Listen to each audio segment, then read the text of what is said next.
Slogan না, এখন অনেক রাত হয়ে গেছে, এখন স্লোগান না। দুইটা কথা বলবো, বেশি কথা বলবো না। বিসমিল্লাহির রহমানির রহিম। আজকের এই নির্বাচনী জনসভার সম্মানিত সভাপতি, মঞ্চে উপস্থিত নেতৃবৃন্দ এবং প্রার্থীবৃন্দ, আমার সামনে উপস্থিত প্রিয় আমার বগুড়াবাসী, প্রিয় সহকর্মীবৃন্দ, আসসালামু আলাইকুম। আসসালামু আলাইকুম। কেমন আছেন আপনারা সবাই? আমি প্রথমেই আজকে আল্লাহর দরবারে শুকরিয়া আদায় করতে চাই।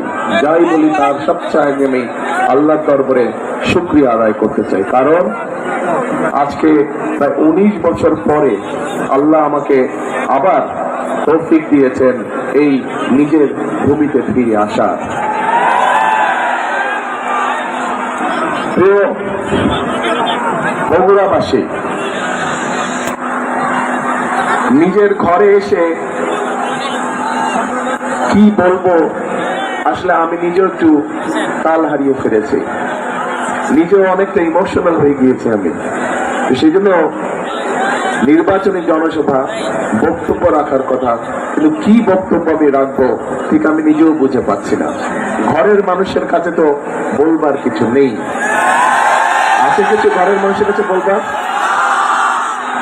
প্রিয় বগুড়াবাসী, এর আগে যখন আমি দেশে ছিলাম, আজকে থেকে 19 বছর আগে, কম বেশি এখানে প্রত্যেকটা মানুষ যারা সেদিন আমার বয়সে ছিলেন বা আমার থেকে একটু ছোট ছিলেন বা আমার থেকে বড় ছিলেন, আমি অনেক নতুন প্রজন্মের মানুষকে দেখছি।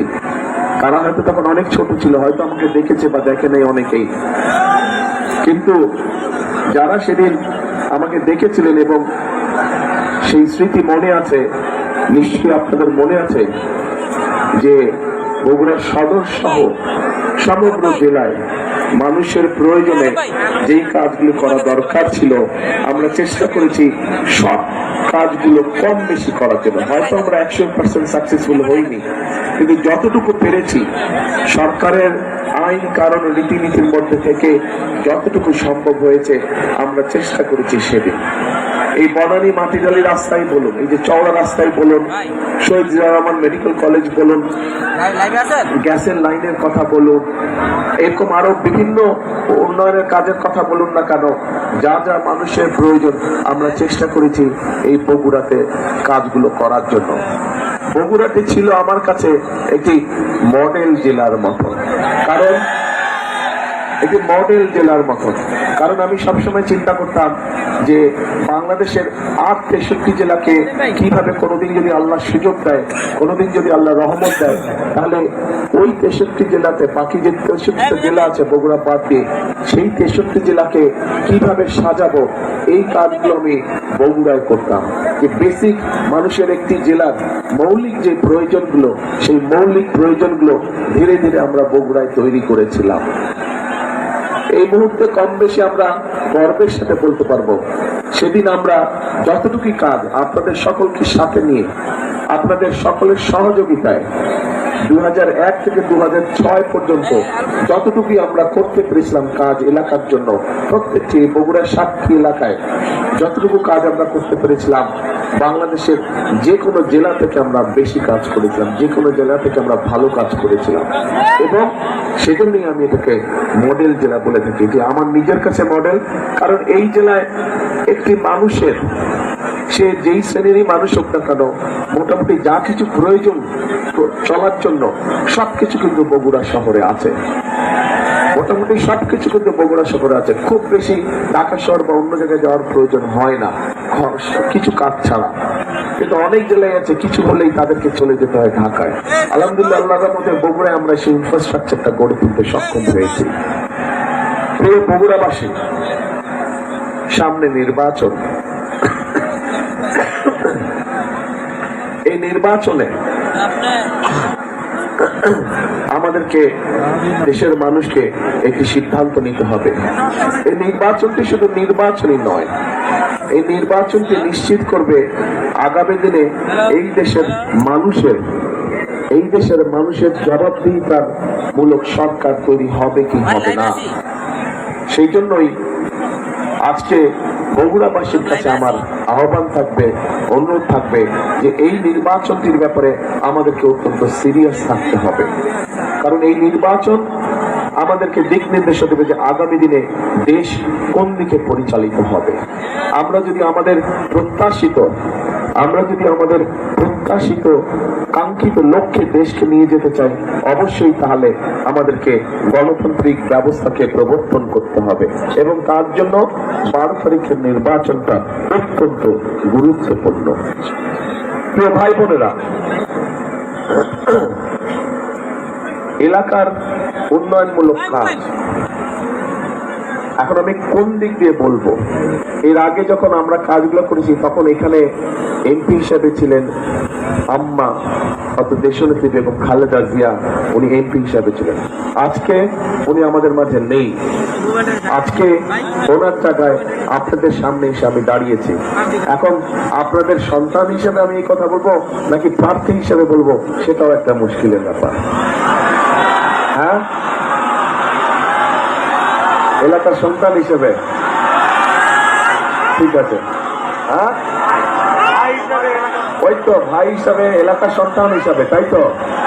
হ্যাঁ, তাহলে এলাকার সন্তান হিসাবে বা ভাই হিসেবে যে হিসেবেই বলি না কেন এখানে অনেকে অনেকগুলো দাবি দিয়ে গেছে। আপনারা সুযোগ দিন, ইনশাল্লাহ যতটুকু সম্ভব আল্লাহর মতে সরকার গঠন করলে 12 তারিখে যতটুকু সম্ভব সে ব্যাপারে আমার মনে হয় না কারো চিন্তা করার প্রয়োজন আছে। আমরা তবে আজকে 2001 থেকে 6 পর্যন্ত আমার যে অবস্থানটি ছিল, আজকে কিন্তু আমার অবস্থানটা, যেহেতু আপনারা ঘরের মানুষ, আপনাদের সাথে আমি একটি কথা শেয়ার করতে চাই। 2001 থেকে 2006 আমার একটি অবস্থান ছিল, আজকে আমার অবস্থানটি ভিন্ন। 1 থেকে 6 পর্যন্ত আমি বগুড়াকে যেভাবে দেখতাম, সামনের দিনে ইনশাল্লাহ অবশ্যই সেভাবে দেখব। তবে এই যে একটু আগে একটা কথা বলেছেন, একজন প্রার্থী আমাদের বলেছেন যে গত 15 বছর ধরে বগুড়া বঞ্চিত ছিল। একটি কথা একজন বলেছেন। প্রিয় ভাই বোনেরা, বগুড়াই শুধু বঞ্চিত ছিল না গত 15 বছর ধরে। গত 15 বছর বগুড়া তো বঞ্চিত ছিলই, বলা যায় সমগ্র বাংলাদেশে সত্যিকার ভাবে বঞ্চিত ছিল। কাজে আজকে আপনারা যারা বগুড়াবাসী, আপনারা যারা বগুড়ার মানুষ, আগামী দিনে যদি আল্লাহ আমাদেরকে সেই রহমত দেয়, সেই সুযোগ দেয় দেশ পরিচালনা করা, তাহলে এই আপনাদের সকলকে চিন্তা করতে হবে যে শুধু আমরা বগুড়ার কথা চিন্তা করব, কিন্তু শুধু বগুড়ার কথা না, আমাদেরকে সমগ্রভাবে দেশের কথা চিন্তা করতে হবে। বগুড়াকে যখন আমরা সামনের দিকে নিয়ে যাব, ঠিক একইভাবে আমাদেরকে সমগ্র দেশকে সাথে টানতে হবে। সামগ্রিকভাবে সমগ্র দেশ কিন্তু গত 15 বছর সত্যিকার মানুষের যে কাজগুলো, সেই কাজগুলো থেকে সমগ্র দেশ কিন্তু বঞ্চিত হয়েছে। দেশের মানুষ চিকিৎসা সুবিধা ঠিকভাবে পায় নাই, দেশের কৃষকরা তাদের বিভিন্ন সুযোগ সুবিধা থেকে বঞ্চিত হয়েছে, দেশের ছাত্রছাত্রীরা, দেশের শিক্ষা ব্যবস্থা সম্পূর্ণ ধ্বংস হয়ে গিয়েছে। আমরা যদি এভাবে দেখি, প্রত্যেকটি ক্ষেত্রে একটি সরকার বা দেশের যতগুলো সেক্টর থাকে, গত 15-16 বছরে কল কারখানা, মিল কারখানা কোনো কিছু সঠিকভাবে গড়ে উঠতে যায় নাই। শুধু একটি কাজ হয়েছে, মেগা প্রজেক্ট হয়েছে তথাকথিত, এবং মেগা প্রজেক্টের নামে মেগা দুর্নীতি হয়েছে। প্রিয় ভাই বোন, কাজেই আমাদের সকলকে আগামী দিন আল্লাহ রহমত দিলে আমাদের সকলকে সতর্ক থাকতে হবে। যেভাবে হোক এই দুর্নীতিকে আমাদের টুটি চেপে ধরতে হবে, এই দুর্নীতিকে নিয়ন্ত্রণ করতে হবে, এবং দুর্নীতিকে নিয়ন্ত্রণ করার মাধ্যমে আমাদেরকে দেশকে সামনের দিকে এগিয়ে নিয়ে যেতে হবে। কাজেই প্রিয় ভাই বোনেরা, আগামী দিনে আল্লাহ চাইতে আমরা সরকার গঠন করলে শুধু নিজের এলাকার কথা চিন্তা করলে চলবে না, সমগ্র বগুড়াবাসীকে, নিজের জেলার সাথে সমগ্র দেশের কথা চিন্তা করতে হবে। আপনাদেরকে সমগ্র দেশের নেতৃত্ব দিতে হবে। পারবেন ইনশাআল্লাহ। আর চাকরি বাকরি অথবা ব্যবসা বাণিজ্য যেগুলো আছে ইনশাল্লাহ সবকিছু যোগ্যতার ভিত্তিতেই হবে। যেহেতু আমরা নিশ্চয়ই চাইবো না যে অন্য কেউ আমাদেরকে কোনো বিতর্কিত অবস্থান ফেলুক, যে বগুড়া বলেই সব পাচ্ছে, আমরা বগুড়া না বলে পাচ্ছি না। আমরা কি চাই এরকম বলুক মানুষ? আমরা আমাদের বগুড়ার নাম খারাপ করতে চাই না। সেই জন্যই বগুড়ার ন্যায্য অধিকার অবশ্যই বগুড়া পাবে, বগুড়ার ন্যায্য অধিকার অবশ্যই বগুড়া পাবে। কিন্তু একই সাথে আমরা খেয়াল রাখবো আমাদের ন্যায্য অধিকার পেতে গিয়ে অন্যের ন্যায্য অধিকার যাতে আমরা নষ্ট না করি, অন্যের ন্যায্য অধিকার থেকে তাকে যাতে আমরা বঞ্চিত না করি, এই বিষয়টি আমাদেরকে অত্যন্ত সতর্কভাবে খেয়াল রাখতে হবে। প্রিয় ভাই বোনেরা, প্রিয় বগুড়াবাসী, আজ এই মুহূর্তে আমার আপনাদেরকে কিচ্ছু দেবার নেই। আজ এই মুহূর্তে আপনাদের কাছে শুধু আমার চাইবার আছে। ঘরের মানুষ, এই যে আমি এত রাত্রে যে মিটিং করছি, এই যে রাজনীতি করছি, এই যে কাজগুলো করছি, আমার স্ত্রী যদি আমাকে সহযোগিতা না করতেন আমি কিন্তু পারতাম না। পারতাম? ওনার সহযোগিতা আছে বলেই আমি পেরেছি। ঠিক একইভাবে আপনারা বগুড়ার মানুষ যদি আমার পাশে থাকেন,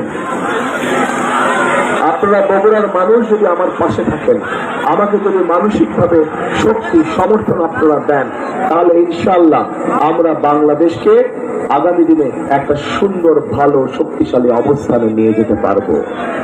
কাজেই প্রিয় বগুড়াবাসী, আজ আমি আপনাদের কাছে চাইতে এসেছি আপনাদের সমর্থন, আপনাদের সহযোগিতা, আপনাদের দোয়া আপনাদের কাছ থেকে আমি চাইতে এসেছি।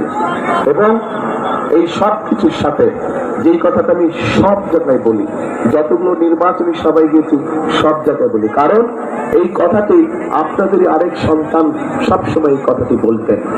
তার নাম হচ্ছে শহীদ রাষ্ট্রপতি জিয়াউর রহমান। উনি বলতেন দেশকে গড়তে হলে আমাদের সকলকে ঐক্যবদ্ধ থাকতে হবে এবং ঐক্যবদ্ধভাবে আমাদেরকে কাজ করতে হবে। আমরা কাজ না করলে আমাদের দেশকে আমরা গড়ে তুলতে পারবো না। কাজেই ওনার কথার সাথে মিল রেখে আমি একটা কথা বলি, সবসময় প্রত্যেক জায়গায় বলেছি, সেই কথাটা হচ্ছে করব কাজ, গড়ব দেশ, সবার আগে বাংলাদেশ। আবার বলি, করব কাজ, সবার আগে বাংলাদেশ, ইনশাআল্লাহ। তো ভাই বোনেরা, অনেক রাত হয়েছে, আর কথা বাড়াবো না, শুধু আপনাদের দোয়া চাইতে এসেছি। দোয়া করবেন আপনারা উপস্থিত প্রত্যেকটি মানুষ এবং আপনাদের মাধ্যমে সমগ্র বগুড়া জেলার প্রত্যেকটি ইউনিয়ন, প্রত্যেকটি গ্রাম, প্রত্যেকটি উপজেলা, প্রত্যেকটি পৌরসভার প্রত্যেকটি মানুষের কাছে আমি দোয়া চাই, যাতে আপনারা বগুড়ার প্রত্যেকটি মানুষ আমাকে, আপনাদের এই সন্তান তারেক রহমানকে নিয়ে যাতে আপনারা গর্ব করতে পারেন, সেই দোয়া আমাকে করবেন। আমাকে নিয়ে যাতে আপনারা অহংকার করতে পারেন, সেই দোয়া আমাকে আপনারা করবেন।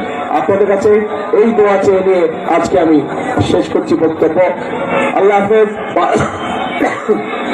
বাংলাদেশ জিন্দাবাদ, বাংলাদেশ জাতীয়তাবাদী দল জিন্দাবাদ। আসসালামু আলাইকুম। আসসালামু আলাইকুম।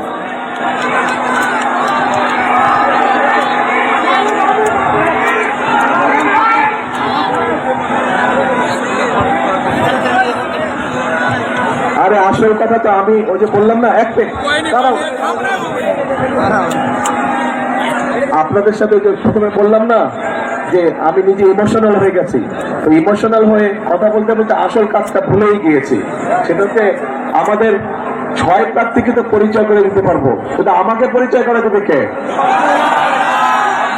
আমাকে পরিচয় করে দেবে আমার পুরা বগুড়াবাসী, সবাই মিলে আমাকে পরিচয় করে দেবে, তাই না?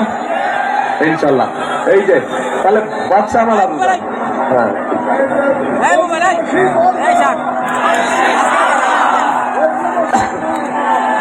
ভাই বোনরা, এই যে এই 6 জনকে এবং ওনাদের সাথে আমিও আপনাদের সামনে দাঁড়িয়েছে। ইনশাল্লাহ 12 তারিখে এই ধানের শীষ, যা বগুড়ার গর্ব, এই ধানের শীষকে ইনশাল্লাহ বগুড়ার মানুষ যে কোনো সময় থেকে সবচেয়ে বেশি সম্মানের সাথে ইনশাল্লাহ বিজয় করে নিয়ে আসবে, ইনশাল্লাহ। আল্লাহ ভরসা। আসসালামু আলাইকুম।